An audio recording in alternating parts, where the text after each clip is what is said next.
My son went missing age 9. I just found a photo of him on the dark web. It's been 3 weeks since my world fell apart.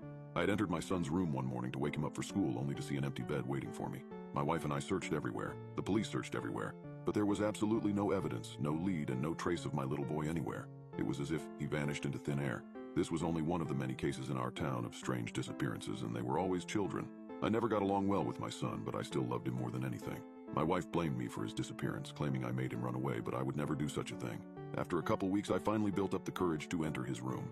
Nothing could have ever been more painful than looking at the dust building up on his untouched toys, but I knew that this would be the first step to facing my grief. Maybe I deserved this sadness for all the times I would hit him when he disobeyed me, but he didn't deserve this. I sat on his bed for an hour, breaking down into tears as I looked around his room, hoping to see some sort of sign for where he went, regretting everything I ever did to him. However, despite the police scanning through his entire phone and finding nothing, it had just occurred to me that there was one thing they had forgotten to check: his laptop. I was certain there would be nothing on it. He only ever used it to play Minecraft and Roblox with his friends, but I was desperate for anything that could give me a chance of finding him.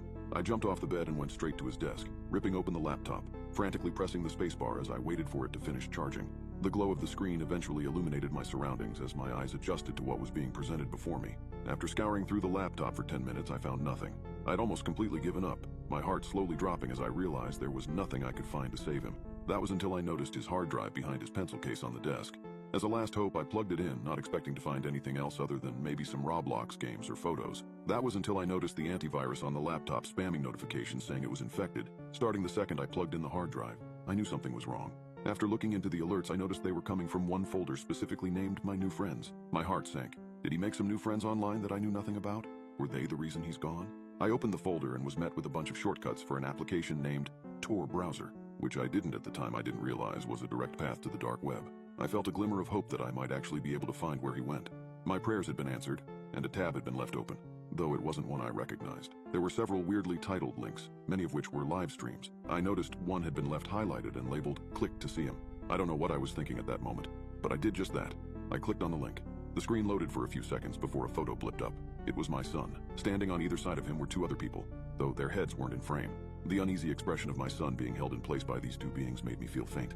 I struggled to breathe properly as I began going into a panic attack. Before I could absolutely lose it, I leaned in to get a better look at the photo, only to be blinded by a large pop-up covering the image that looked like some sort of questionnaire. Someone was playing a sick game on me, but I had no choice but to proceed and play along.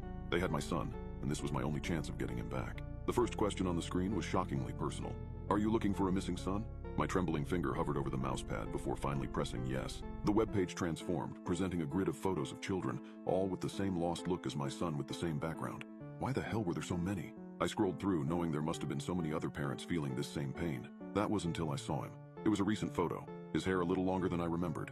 As I selected it, a pit formed in my stomach. My son's information filled the screen, his stats, his favorite foods, even the clothes he was last seen wearing. And there, chillingly, was a photo of the bedroom I was sitting in, taken from an angle that suggested a hidden observer. A cold sweat formed on my brow as the next instruction appeared: check under the bed. In a state of panic, I approached the bed, not wanting to disobey whoever was watching me, in case they could make me disappear too. I knelt down, my hand reaching into the void, part of me thinking someone was about to grab me. My heart sank when I felt it brush against a shoebox. I didn't remember this ever being there before. It was put there recently.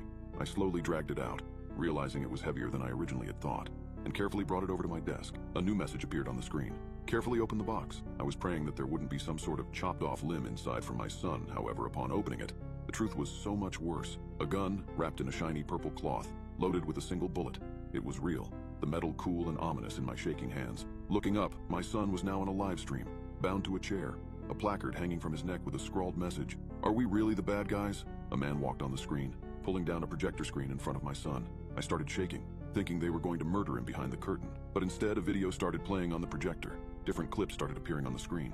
Videos of me with my son and my wife inside my own house. Tears blurred my vision as I saw myself throwing glass vases towards my wife in fits of pure rage that I forced myself to forget. More and more images showed up of cuts, bruises, and gashes on my wife and son.